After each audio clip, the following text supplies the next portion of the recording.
Hello friend, इथं आपण ठेवलेली एक कढई गरम होण्यासाठी. आपल्याला करायची शिमला मिरचीची भाजी. तेल गरम करण्यासाठी ठेवलेलं आहे. इथं थोडासा कांदा चिरलेला आहे.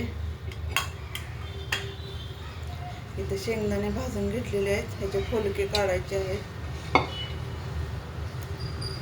आता आपण जिरे आणि मोहरी टाकून घेऊया. लगेच कांदा पण टाकून घेऊया. थोडंसं खोबरं, लसूण आणि अद्रक आणि कोथिंबीरचं वाटण आहे ते टाकून घेऊया. एकजीव करूया. टमॅटो पण टाकून घेऊया तेलामध्ये. एकजीव करूया. कढीपत्त्याची पाने टाकूया.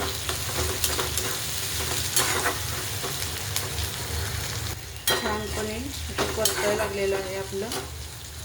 इथं शेंगदाणे घेतलेले थोडे साल काढून.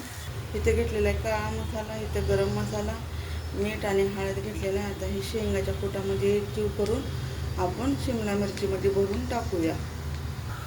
या प्रकारे आपण तेलामध्ये टाकून घेऊया. सगळ्या मिरच्या भरून टाकलेल्या आहेत. आता एकजीव करूया.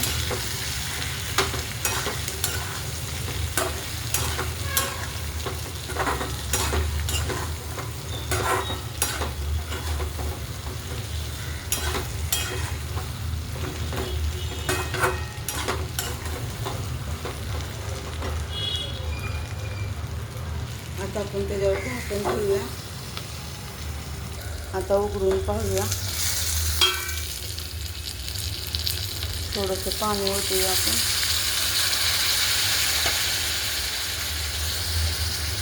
एकजीव करूया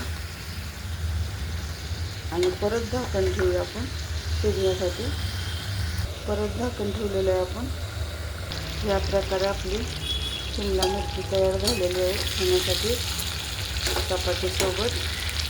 कसा वाटला व्हिडिओ नक्की सांगा कमेंटमध्ये. आवडला तर लाईक करा, शेअर करा. धन्यवाद.